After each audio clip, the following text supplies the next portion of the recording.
¿Qué tal? ¿Qué tal, Pablo? Se nota que Martín es aficionado del Atleti de Bilbao y por eso no sabe pronunciar bien el apellido. Sí, correcto. Bueno, el apellido es complicado. El apellido es En cualquier complicado, caso, sí, sí, sí. pero somos capaces. Eso es. Pello, decía la directora de la FISMA, precisamente hablaba de la necesidad de que los bancos europeos ganen escala. Ajá. Y justo hace un año en este foro Ajá. estuvimos hablando también hablaste tú en concreto, de la necesidad de que los bancos europeos ganen escala y me recuerdo que citaste que no había ninguno entre los 25 mayores del mundo por capitalización. En aquel Unión momento. Europea, sí, correcto. Exacto. En aquel momento, evidentemente, estaba la OPA, eso Sí. ya quedaba atrás, Sí. pero claro, no habéis ganado esa escala. Sí. La pregunta es, ¿tiene el BBVA la escala suficiente para competir en España una vez no ha conseguido que saliera adelante aquella operación? Sí. Bueno, a ver, nosotros seguimos viendo el racional igual que lo veíamos antes. Pues hace prácticamente 2 meses la operación se cerró porque así lo decidieron los accionistas del Sabadell. Como comentas, bueno, eso ya es un capítulo cerrado. Es más, pues a nosotros en términos, digamos, de bursátiles, pues desde aquel momento nos ha ido francamente bien, ¿no? Y si contamos el dividendo de 32 céntimos más lo que se ha revalorizado desde el día del no a la operación, pues estamos en que los accionistas han visto que su acción se ha revalorizado en un 24%, ¿no? Y estamos en máximos de cotización y con una capitalización de un poco por encima de 110.000 millones de euros, ¿no? En términos de escala que preguntas, pues nosotros, oye, somos los segundos actores en el mundo de banca de particulares, los terceros en el mundo de banca de empresas a nivel nacional. Con los resultados del 30 de septiembre de 3 trimestres, digamos, acumulados del ejercicio 2025, tuvimos un beneficio de casi 3.140 millones de euros y eso lo extrapolamos a los 12 meses, pues estaremos por encima de 4.000 millones y si nos vamos al PER que tenemos, que está por encima de 11 veces y probablemente el PER de todas las geografías no es exactamente el mismo, pues estamos hablando de que el negocio de BBVA en España pues, tendría una valoración de cerca de 45 billones, ¿no? Es decir, que hay a escala, digamos, más que suficiente, ¿no? En términos de crecimiento de saldos, pues a 30 de septiembre, en el, digamos, año contra año, habíamos crecido prácticamente un 8% el balance de crédito y habíamos ganado cuota y donde más interés teníamos que en ganar cuota, que era fundamentalmente en el segmento de empresas y en el segmento de consumo, en términos comparativos con el resto de peers, porque hasta cierto punto, pues, oye, nosotros trimestralmente nos comparamos entre nosotros, ¿no? En el mercado con la cuenta de resultados y más allá de que los scopes de todas las entidades financieras, cuando se habla de España, no sea exactamente el mismo, porque hay veces que se mete banca de inversión a nivel de Europa dentro de lo que sería el ámbito de España en alguna de las entidades financieras, pues año contra año, en los últimos 3 años, hemos sido quienes más hemos crecido en lo que son los ingresos, entendido por margen de intereses más comisiones. Creo que éramos la única entidad con margen de intereses en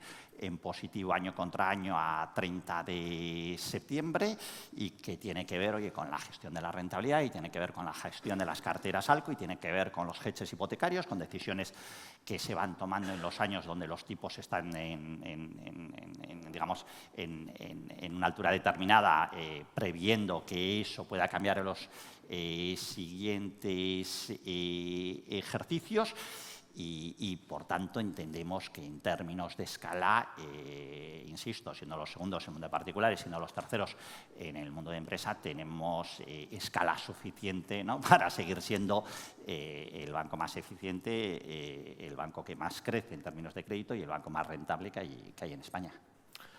El presidente del banco y el consejero de Jao ya dejaron claro en la rueda de prensa posterior a la OPA que el banco no está interesado, una vez pasado esto, en hacer operaciones corporativas.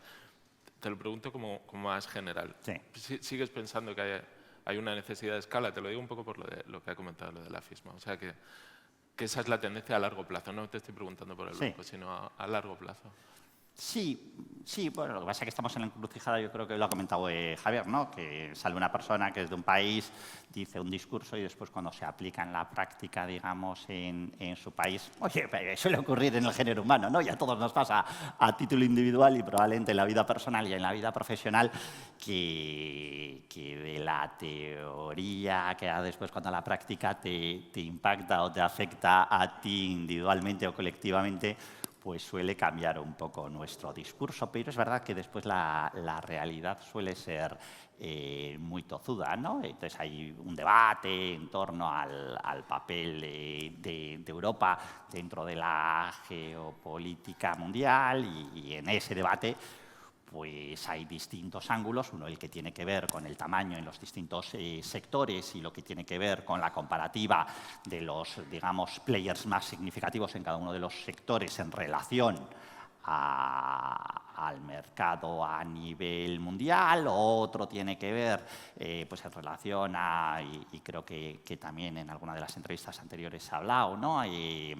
Lo que tiene que ver con lo legislativo, lo normativo y donde hay que buscar el equilibrio entre la protección de determinados, digamos, valores y también la economía de mercado, el funcionamiento y la competencia con otros players. Creo que todos esos debates en el fondo responden a una realidad tozuda que al final son los datos, que es el rol de Europa, de la Europa tal y como nosotros la entendemos, con todas las ventajas en términos de protección social y de bienestar que entre todos hemos construido y cuán mantenible eso es en el tiempo según qué reglas nos estemos dotando nosotros a nosotros mismos, ¿no?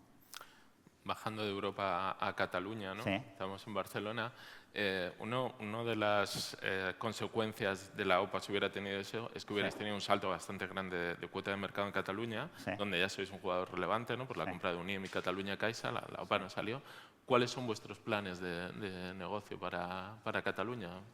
Bueno, pues a ver, como dices, a raíz, digamos, en su momento de las adquisiciones de Uniem y de CX, que a su vez, cada una de las dos, digamos, conformaban la unión de tres antiguas cajas de ahorros, pues lo cierto es que el posicionamiento del banco en Cataluña es muy relevante. De hecho, y este dato, digamos, del Banco de España, porque estamos obligados todas las entidades financieras a facilitarlo en términos de oficinas bancarias, pues somos el segundo jugador en Cataluña, ¿no? Y yo lo uniría un poco a la primera pregunta que me has hecho, es decir, todos los datos de BBVA España, que son datos muy positivos, pues en el fondo tienen que ver con datos muy positivos que se dan en Cataluña, que en términos de cuota interna para nosotros es con diferencia, digamos, el mercado más relevante. Entonces, todo lo que tiene que ver con crecimiento de clientes, con crecimiento de crédito, con crecimiento de penetración, digamos, en aquellos segmentos y productos donde más foco hemos puesto, pues evidentemente el resultado final positivo en España tiene que ver con el resultado final positivo en Cataluña, ¿no? Te quería aprovechar para preguntarte sobre un segmento de negocio muy concreto que es el hipotecario, porque vosotros, el Santander también, Bankinter también, sois de los bancos que habéis señalado que había un comportamiento, la consejera delegada de Bankinter decía irracional, otros han usado otros epítetos, pero que viene a decir que habían entidades dando hipotecas a tipos excesivamente bajos para ser rentables. Y que a vosotros no interesaba, ¿no? Estáis creciendo mucho el negocio, pero justo en ese segmento en España no es donde estáis apretando más. Claro, eso tenía que ver con una curva de tipos que a principio de años parecía que iba a ser una cosa y que ahora se está levantando un poco, ¿no? ¿Qué está pasando en este mercado y qué perspectivas tienes? ¿Crees que los tipos se van a ir normalizando? Sí, a ver, nosotros lo dijimos, lo dijo el consejero delegado en la presentación de resultados del tercer trimestre en términos de lo que está ocurriendo en el mercado hipotecario, y lo dijeron también algunas otras entidades financieras. Bueno, y esto es muy sencillo, no sé qué epíteto utilizar, pero básicamente nosotros tenemos una materia prima que es el dinero, que lo compramos y lo vendemos, ¿no? Y esa es una de nuestras funciones, y lo cierto es que lo que nosotros llamamos el fondeo, uno de los drivers para el fondeo en relación a una hipoteca, por ejemplo, a 25 o 30 años, pues tiene que ver con dónde está el IRS a 10 años o 15 años, que acaba siendo al final la vida media de una hipoteca en España, ¿no? Entonces, si tú coges hoy el IRS, el interest rate swap de 15 años estará en torno al 3,10, 3,08, 3,10, 3,07,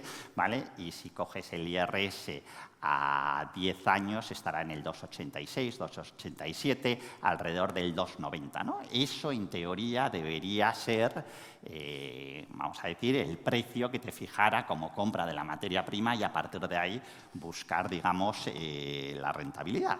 Oye, si cogemos los datos del Banco de España, que siempre van con cierto decalaje, y recientemente salieron los del mes de octubre, y coges el precio de salida, digamos, del hipotecario en España, pues está en el 2,66, 2,67, es decir, está por debajo del coste de fondeo de las entidades financieras. Esto es un hecho, o sea, no es digamos, discutible. Otro hecho que tampoco es discutible es que si nos vamos al 30 de septiembre, yo creo que salvo una entidad financiera en España, la mayoría, bueno, salvo una, el resto, informamos del crecimiento en términos de facturación y de saldo de balance, pero sobre todo aquí nos fijaríamos en términos de facturación, de flow o de nueva producción de las hipotecas, ¿no? Y ha habido alguna entidad importante que ha presentado un más 31%. Quiere decir que en el 2025, en los primeros 9 meses acumulados, pues facturó un 31% más que en los primeros 9 meses del año 2024. Otra entidad, un más 30%. Y así puedes ver un poco qué entidades, digamos, han estado más presentes en un mercado que tiene hoy pues esta cierta anomalía en términos de precio. ¿Eso quiere decir que vaya a, digamos, a seguir en el tiempo? Bueno, pues oye, estamos en este mundo, sabemos que hay momentos donde hay determinada competencia muy focalizada en un producto determinado, muy focalizada en un segmento determinado, y cada producto y cada segmento, digamos, en ese sentido, tiene reglas de juego un poco distintas. La hipoteca es muy pricing sensitive, ¿no? Y después está un poco la promesa a futuro de pues, la vinculación del cliente, si acabará haciendo rentable un producto que en el día cero nace como no rentable desde el momento en que el fondeo, digamos, es más caro que el precio al que se vende, y otra serie de productos o segmentos tienen otra serie de reglas de juego. Antes le preguntabas a Javier por el mundo de los fichajes, por ejemplo, en el mundo de banca privada, porque pues, ese es un elemento muy distintivo de un segmento en concreto que probablemente no es tan distintivo en otros segmentos, ¿no? Entonces, hoy o hasta hace relativamente poco en el mercado hipotecario, y por razones de distinta índole, que cada una de las entidades que tiene esos más 30% sabrá por qué lo hace, pues tiene, digamos, ese punto de situación, que no quiere decir que vaya a ser el punto de situación en los siguientes meses. Nos quedan 2 minutos, pero no quería dejar de preguntarte sobre el tema de la vivienda, ¿no? Que parece, nos decía Luis de Guindos en una entrevista reciente en El Periódico, que lo veía como el principal cuello de botella de la economía española para el crecimiento a futuro. Sí. ¿Cómo se puede solucionar? Porque parece que hay un consenso muy grande en que ese es el problema, con estos crecimientos poblacionales, pero ¿cuál es la solución o por dónde podría venir desde vuestro punto de vista? Bueno, a ver, yo la solución como tal, o sea, me parece que más allá de cualquier regla, digamos, económica o de la vida que podamos decir cada uno de nosotros, hay algunas que se cumplen, hay algunas que se incumplen, que se cumplan al 100%. Yo solo conozco una, que es la de la oferta y la demanda, o sea, esa se cumple siempre, ¿no? Entonces, en términos de la vivienda, al final, donde hay un desacople, pues muy evidente es entre la oferta y la demanda, ¿no? Por distintas causas, ¿no? Una de las causas tiene que ver con lo que fue todo el periodo de la crisis de hace X años, muy ligada, digamos, al sector de la promoción o al sector inmobiliario, y que quitó, digamos, o hizo desaparecer tanto a mucho promotor privado en el sentido de mucho empresario y también mucha mano de obra, digamos, que se dedicaba a las profesiones ligadas a la construcción de la vivienda, ¿no? Eso es uno de los problemas que tienes hoy, pero que realmente el problema que tienes es que la generación o creación de nuevos hogares en España, que hay muchos servicios de estudios que los cifran en torno a 300.000 nuevos hogares que nacen o que quieren nacer en España anualmente, esa realidad, que es un dato y que podrá ser 300.000 o será 280.000, pues machea con otra cifra que es cuántas viviendas nuevas se entregan cada año o cuántas viviendas nuevas se empiezan a construir cada año. Y eso, en el dato más optimista que podamos tener, es en torno a 150.000 viviendas. Con lo cual, si tú tienes por un lado que se ponen en el mercado de primera transmisión de vivienda nueva, 150.000 viviendas versus 300.000 nuevos hogares que se generan, eso al final pues hay un desacople que el único impacto que tiene es en el precio, ¿no? Y entonces el precio sube porque la demanda es muchísimo más alta que la oferta.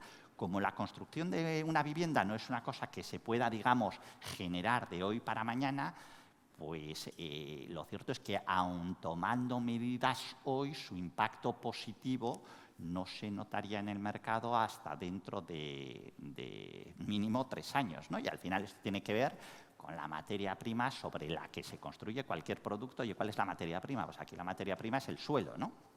Entonces, o los suelos se desarrollan a muchísima más velocidad de lo que se desarrollan ahora, y podríamos poner ejemplos concretos de actuaciones, digamos, urbanísticas en las grandes ciudades españolas, las más conocidas en cada una de esas grandes ciudades, desde que el suelo era urbanizable y se empezó a mover a cuando se puso el primer ladrillo o se empezó la urbanización o se parceló o se construyó y se entregó la primera casa, y los plazos pues te vas a por encima de 10 años, ¿no? Entonces, si esa es la realidad y esa realidad choca contra la generación de 300.000 nuevos hogares cada año, pues es muy complicado que esto se solucione. A eso encima pues le sumas los problemas, digamos, que tienen su origen en la crisis anterior, es decir, que hay menos empresas promotoras, que hay menos, digamos, mano de obra cualificada, le sumas que los materiales de construcción han sufrido, digamos, la inflación que han sufrido